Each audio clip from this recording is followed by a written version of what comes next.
Anyway, I would love to hear some reaction to the film. What did you think?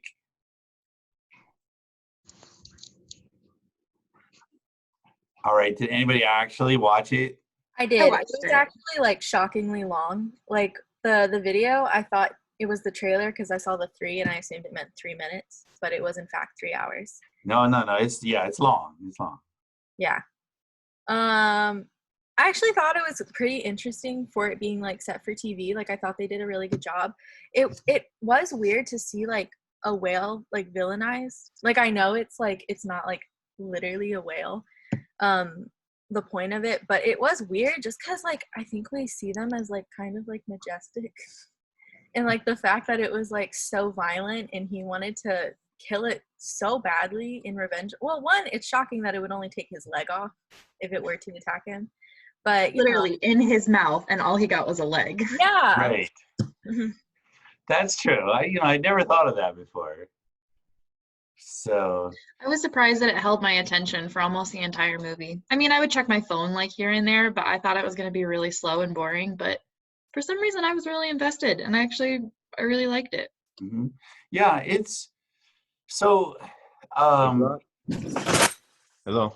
yeah, Yeah, we so hear you, it brought Michael. a yeah, so it brought a visual representation because I've always heard of it, but it wasn't until I've seen the film and then it really brought okay, he's obsessed with this whale and trying to hunt it down, and he'll do whatever it takes. Right. Mhm. Um, and um, and it's interesting because it's the actor William Hurt. He's a well-known actor who plays Ahab, and he does good because he's not like he's not he's not entirely like villainous. Like you don't sometimes you think of him. I hated him. I hated him Yes, you so hate much. him. Yes, yeah, absolutely. You hate him, and you're supposed to. But did you find him occasionally kind of attractive about it? I mean, No, he was the worst. he is bad. I will admit, he's definitely very bad. And Alex is coming in. Let's see if she's can connect with us. Um, but I want to go back to what Gabrielle said because that's a thought I'd never had. That we think of we think of whales.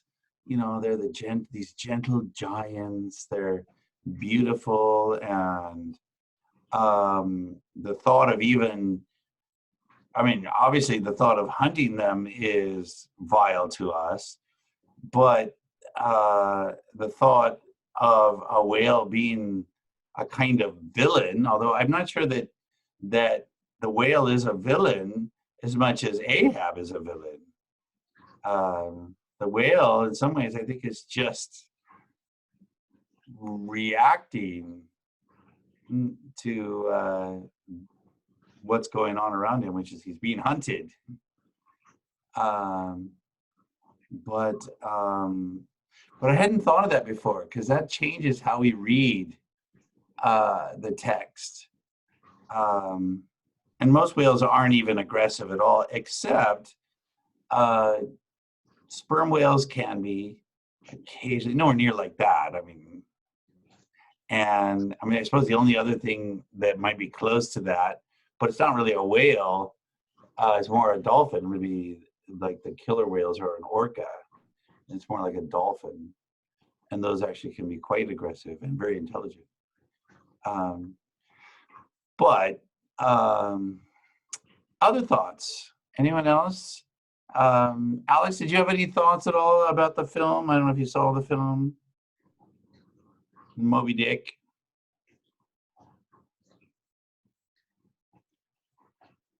Oh, I think she's struggling with her internet here. So we can kind of see, but we can see that your internet is kind of coming in and out.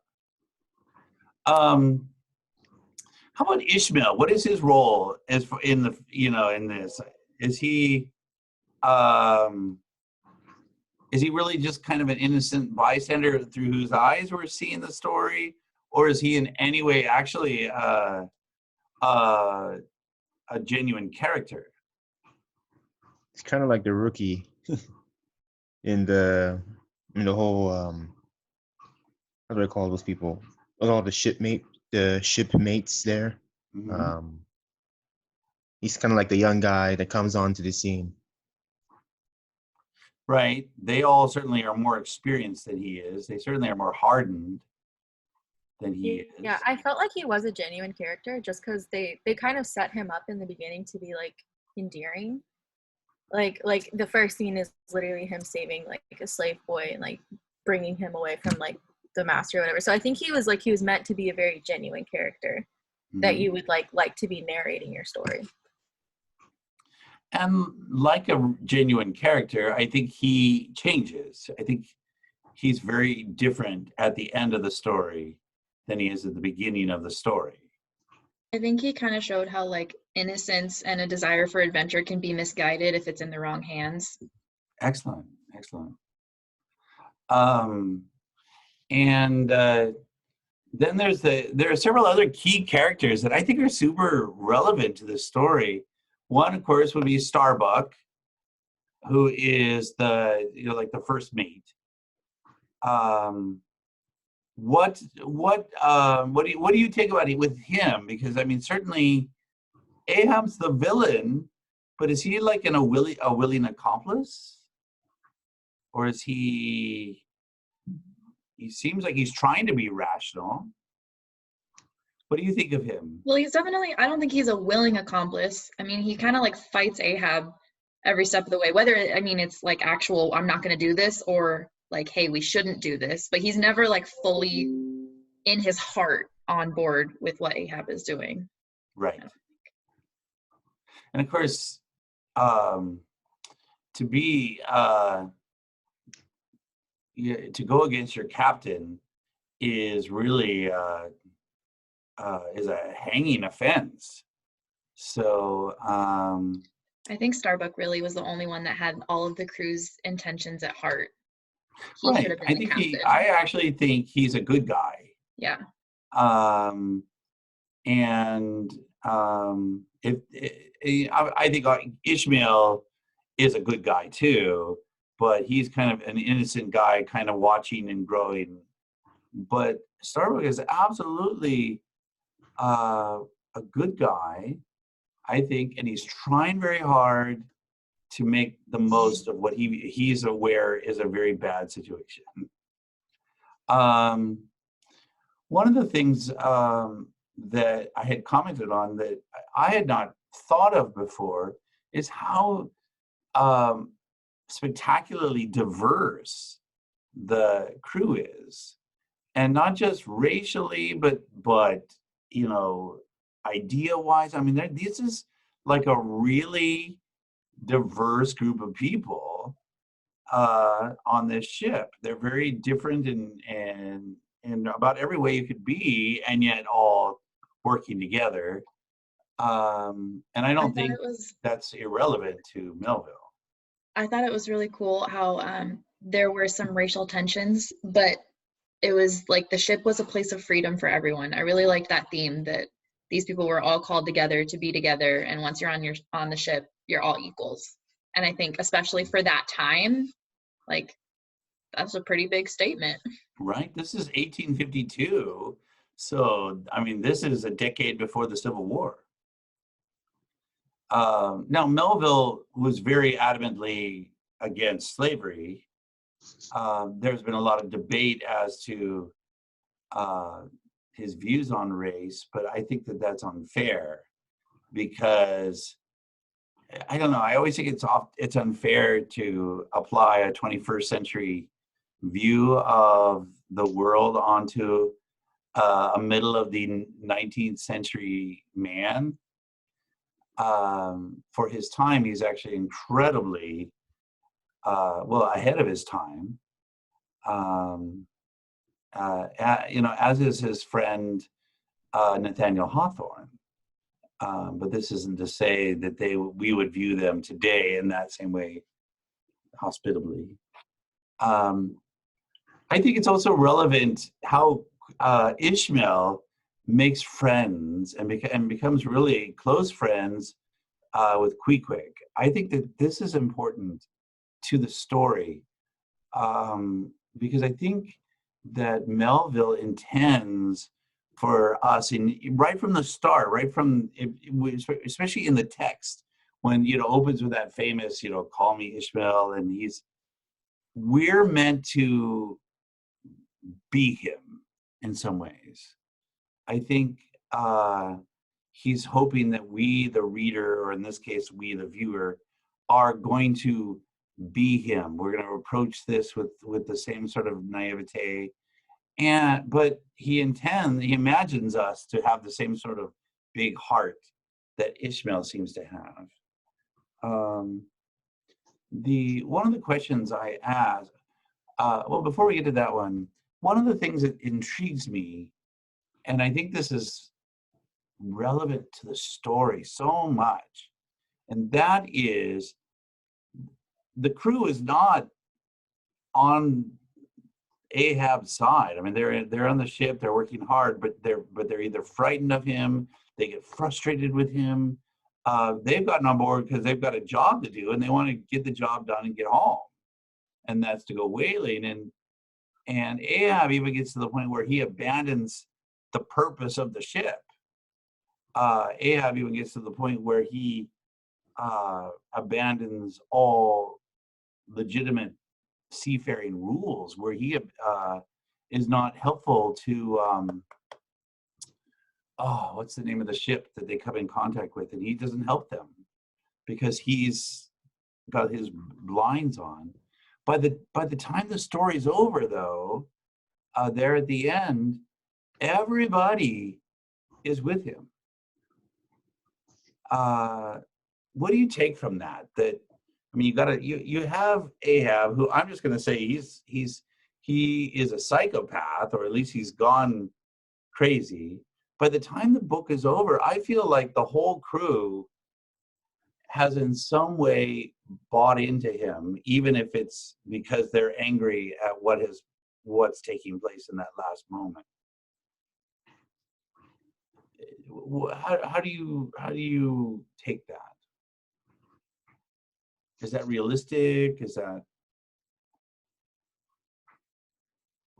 that maybe my question's not very clear. Yeah, I think could it you was. rephrase it? What's that? Could you rephrase it for me? Let me say it a better way. I'm not. Do you feel, as I seem to be arguing, that at the very end of the story, everyone becomes a little bit of an Ahab? They all kind of decide to side with him. I think that they were doing the only thing that they could to get out of the situation, because Ahab never would have given up. Like, that was the only way that they could have finished their journey or whatever, because Ahab wouldn't have stopped until they had tried that. So that I feel like they knew that the only way that this was going to get done was if they tried this and did it. And so they had to put their all in order to kill this whale so they could get back to normal life. Right. So, yeah. Anyone else, do you feel, or if anyone feel like, I don't know, I think they, in the end, they kind of catch his fire. I don't know. I kind of saw it more the way Ashley saw it, rather than like them doing it because they wanted to. It was more of like circumstantial. Like they did what they had to do, or felt like they had to do. Yeah, that makes sense.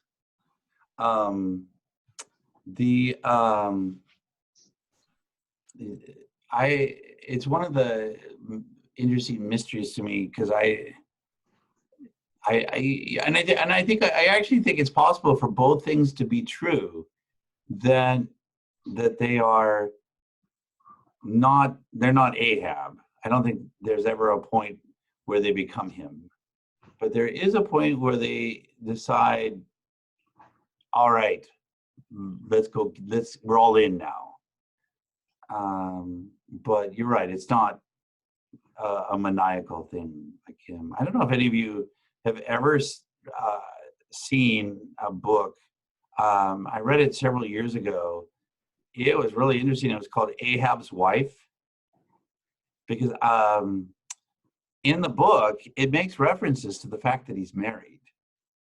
And that's it. It was just like a passing reference. I mean, it's like hardly anything more than that. And so an author who, I can't remember what her name is, but she wrote a book called Ahab's Wife. And it was kind of interesting because it's a prequel to Moby Dick, and where you see him before he's gone cuckoo. And I don't know if cuckoo is the right word. He's become so obsessed that there may have been there was a time when he was a good captain, because he's got a reputation for being a good captain, actually. So one has to think that there was a time when maybe someone like Starbuck could remember him when he was not like this. But I think one of the most profound moments is when Queequeg is convinced that he's going to die. And so he has the carpenter make a coffin for him.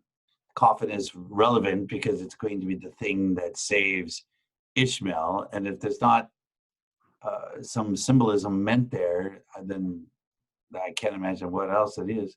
I was watching the movie with Alex and his dad, and we all thought that Queequeg was in the coffin when at the very last scene, and we're like, "Yay, he survived!" And then he didn't. No, We were really disappointed with that. I can totally see that. Yeah.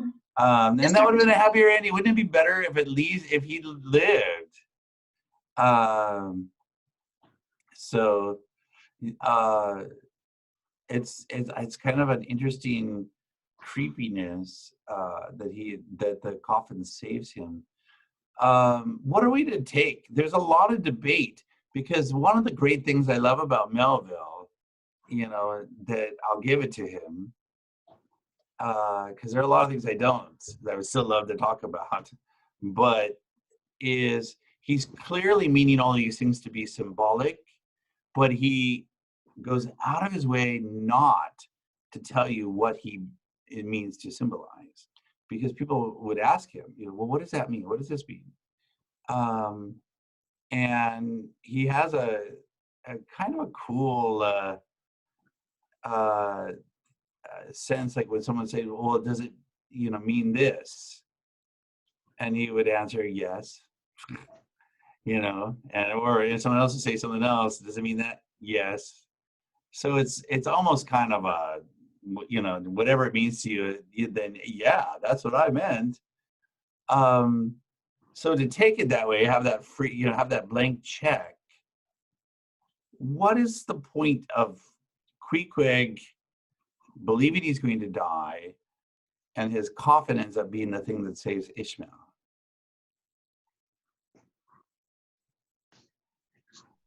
Or I don't know if anyone has thought too much about that.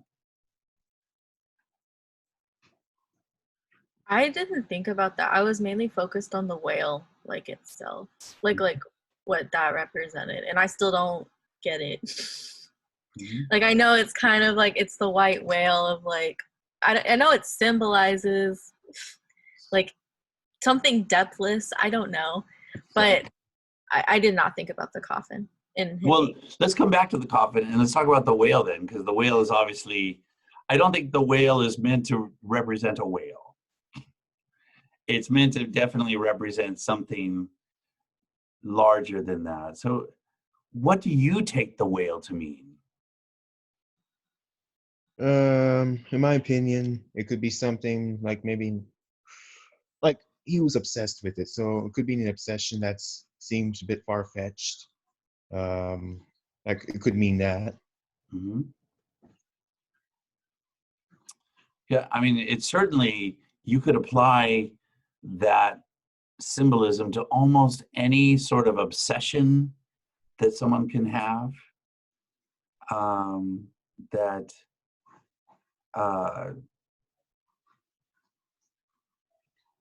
Yeah. Anyone else? Also, maybe just like a final challenge because he's an old guy at this point, and so he's probably done a lot of whaling in his life, and this is like his foe, his enemy, and so it stands for something that is unbeatable. Mm-hmm. Yeah, like fate for like God, or like it could just mean kind of anything. Depending on your own like, beliefs, it could just represent something along those lines. Right. Right. And I think that's why I think it would be correct in any sort of illusion to say like this is so and so's white whale, the thing that they're obsessed with, that it's never going to be within their reach. Uh, um, it, I think just knowing the relationship between Melville, and Hawthorne, and how much they were interested in humans trying to overcome nature. That there is the sense that our last obstacle to really achieving is that we can't quite master nature.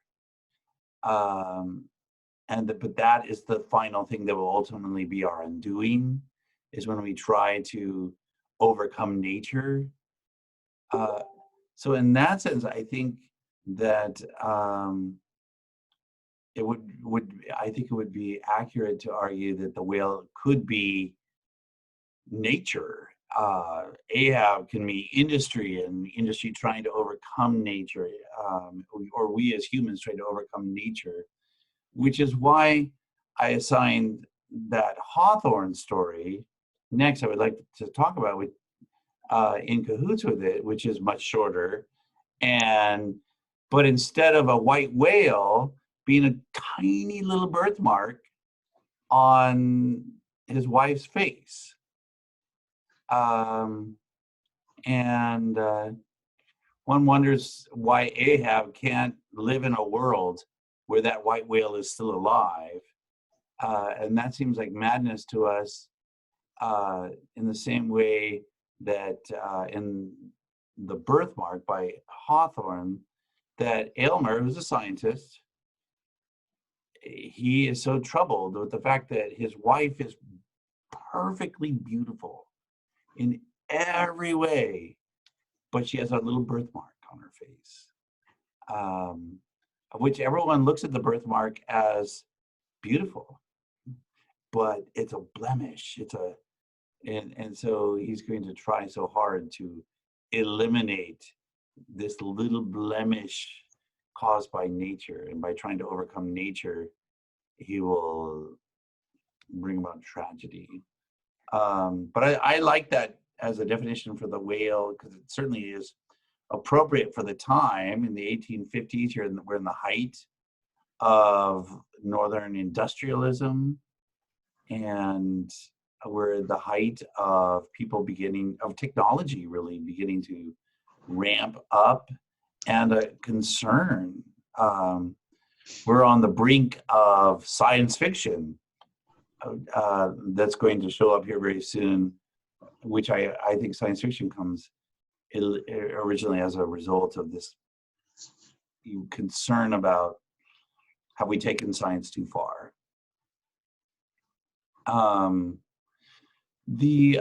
Any other thoughts on the film, or something that struck you?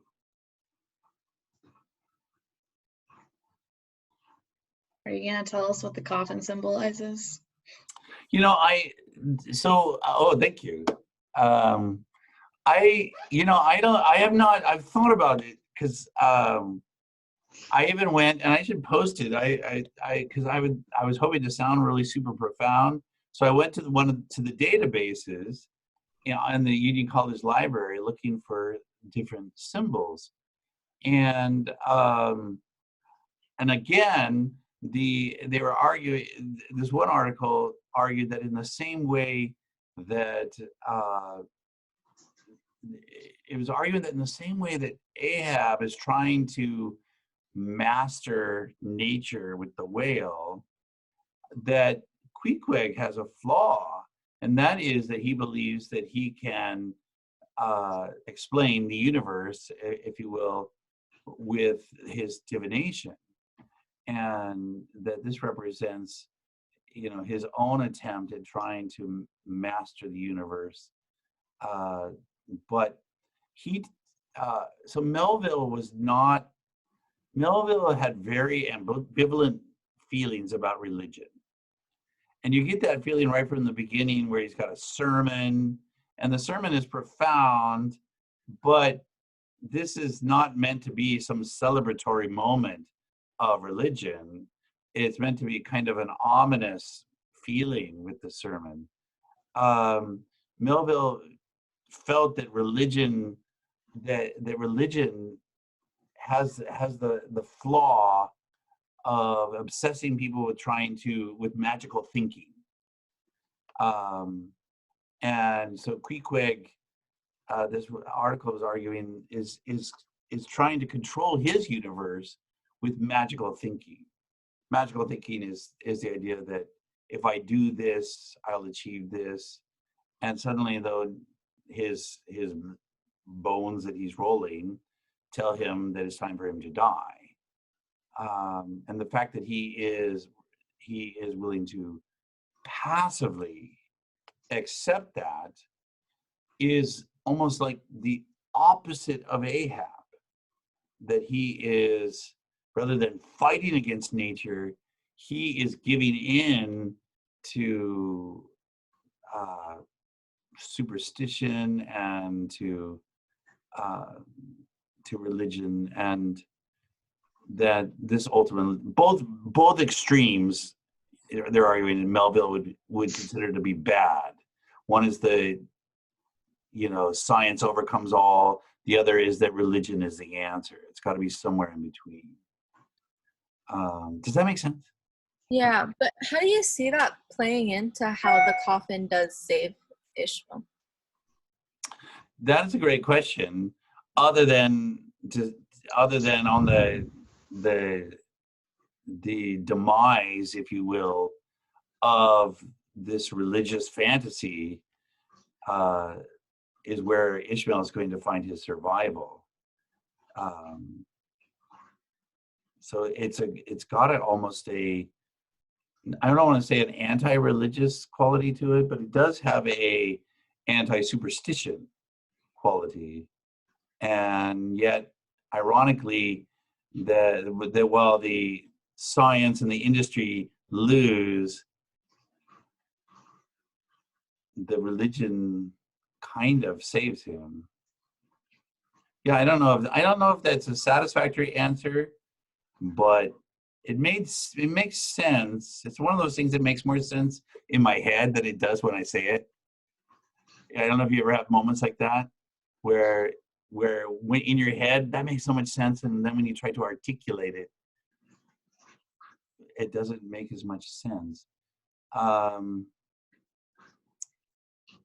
But one could also argue maybe it was convenient, but he makes too big of a deal of it in the text, about how he's saved by the coffin, and he bemoans the death. In the book, he really, as he's holding onto the coffin, he weeps not for the ship's crew, he weeps for Queequeg, which is kind of interesting. Now, granted, that's really the closest friend he has on board, but he sees him as more of a tragic loss than everybody else.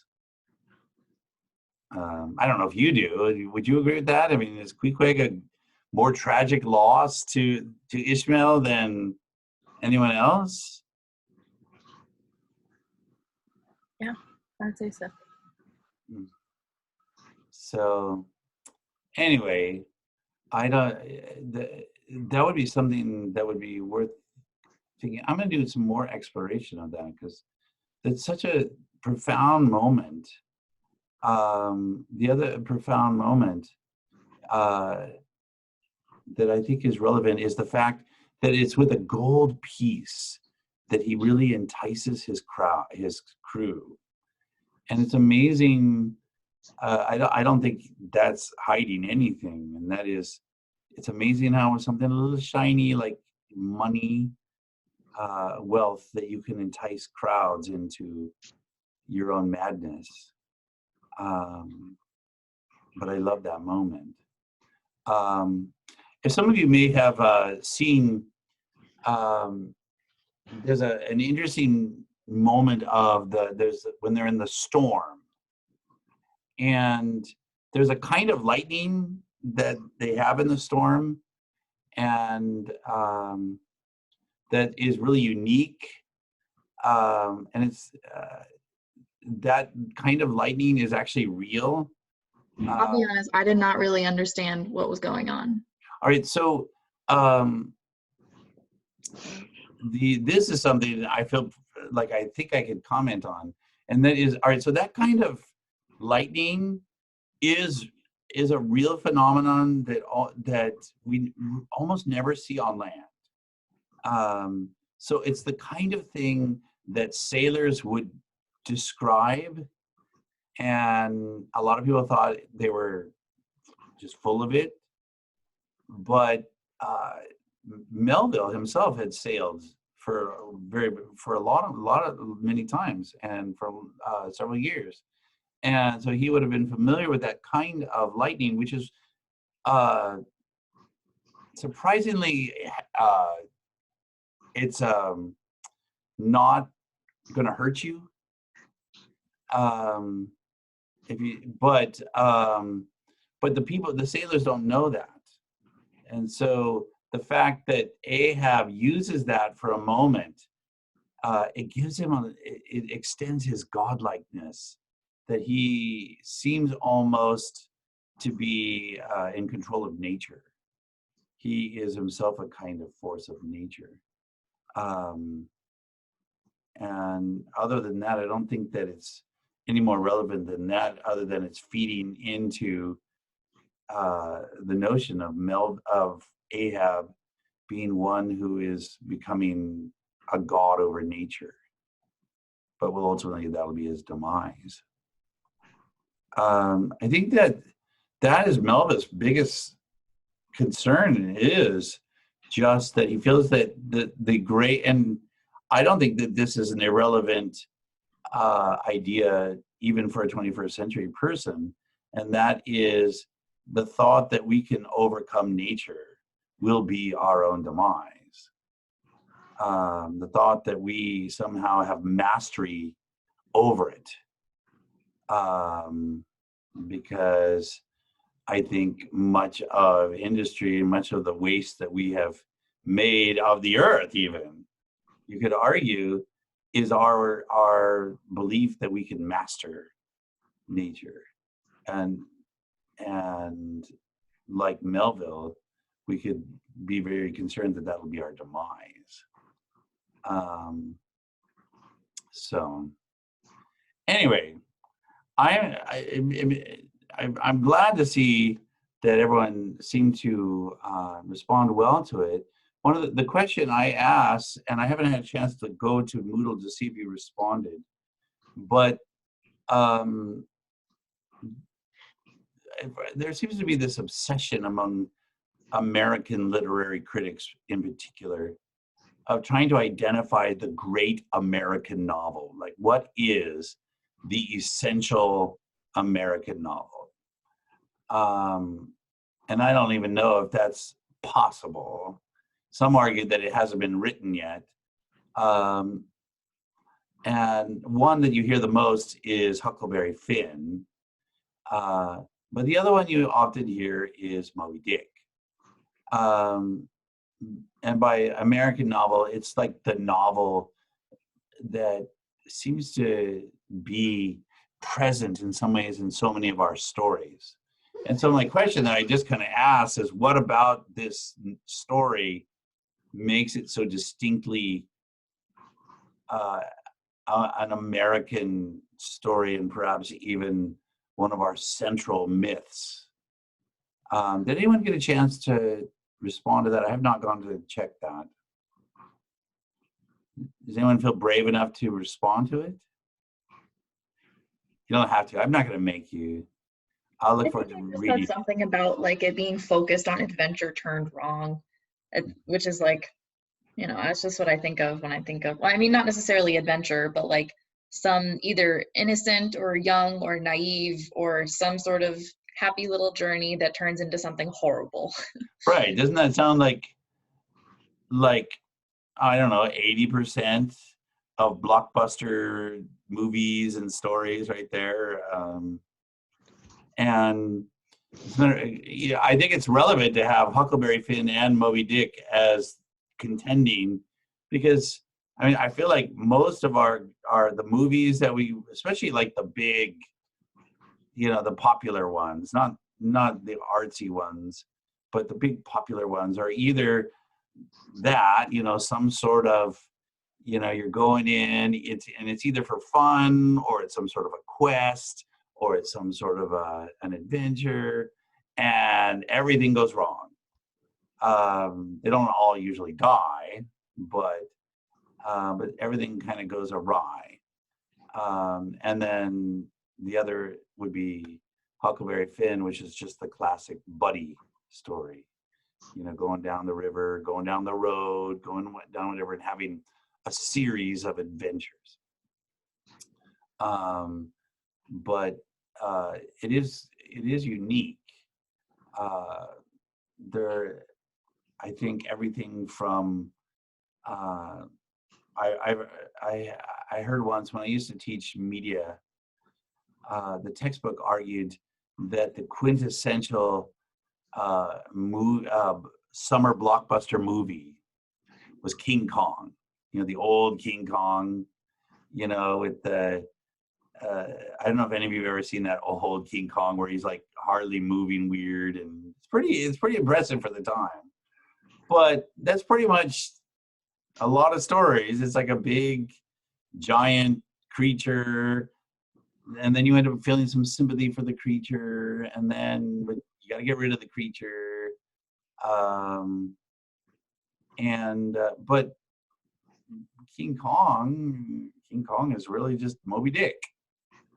All the Godzilla stories is really just Moby Dick.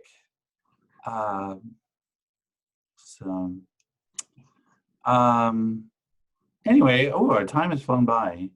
How's everyone's spirits? Are you guys doing good? Okay, that sounds like everything from to yeah. Like, I'm at least in a new place, oh, and I that's have a true. dog now, so it's not all bad. Are you alone there, or are there other people? No, it's me and my parents and the dog. Because if you were alone, then I would, that would really get old fast. Are any of the rest of you alone? Good, yeah. I'm here with family here in Arizona, so yeah. Yeah, it's kind of nice. I'm, because I have my wife and my son, and now our puppy. But one of the things that I think is good is it's kind of nice. I actually look forward to seeing everybody. It's not the same, but I can see you on my computer, so I feel like, there are other people in the world. And I know this sounds way off topic, but it's relevant to our class. And that is, I'm in a terrible show hole. So anyone recommend anything? Totally relevant here to our class. What is everyone watching that's good? Tiger King. I have got to see this because everybody, I go online and everyone's talking about it. Is it really good? Yeah, it's definitely worth it. Yeah, I watched The English Game, which I thought was fantastic. I don't know if any of you saw that. I don't even know what that is. It's on Netflix. It just came on. So the guy that wrote Downton Abbey has a new show, and it's actually about the start of soccer. which sounds really boring, but it's pretty cool.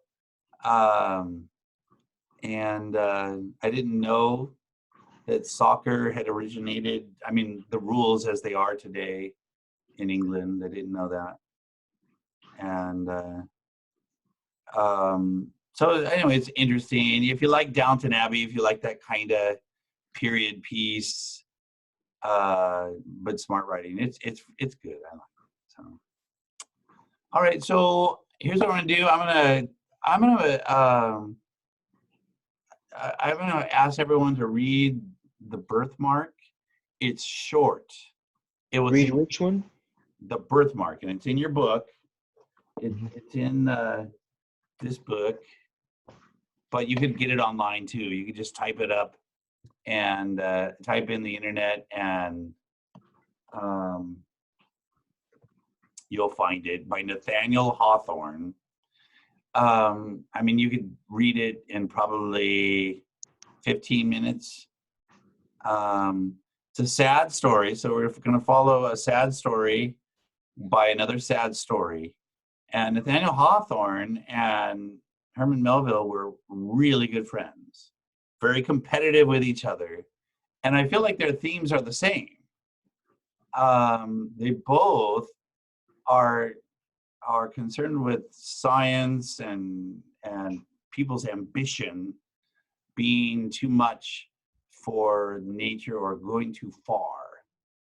And in this case, going too far will be a scientist trying to remove his beautiful wife's birthmark. And anyway, and I did post a kind of a fun website. I don't know if you're all familiar with Shmoop. I love Shmoop. I use it all the time. Ashley, you're going to use it all the time in teaching because it basically does all the work for you. It's so great. But it's got some nice things that'll help you as well. But let's talk about that on and let's get together and let's talk. Maybe a few more thoughts on Moby Dick, but let's talk about The Birthmark next. And otherwise, I hope everyone has a great day. And I'm sorry Alex had to pop out and Felicia couldn't make it. I got a text here that she was trying. And, but wasn't able to. So anyway, you guys have a great one. I look forward to seeing you again. And go do something fun like eat yummy food and watch something good. So, and oh no, that sounds like my life. Sorry. All right, I'll see you guys. Thank you. All right.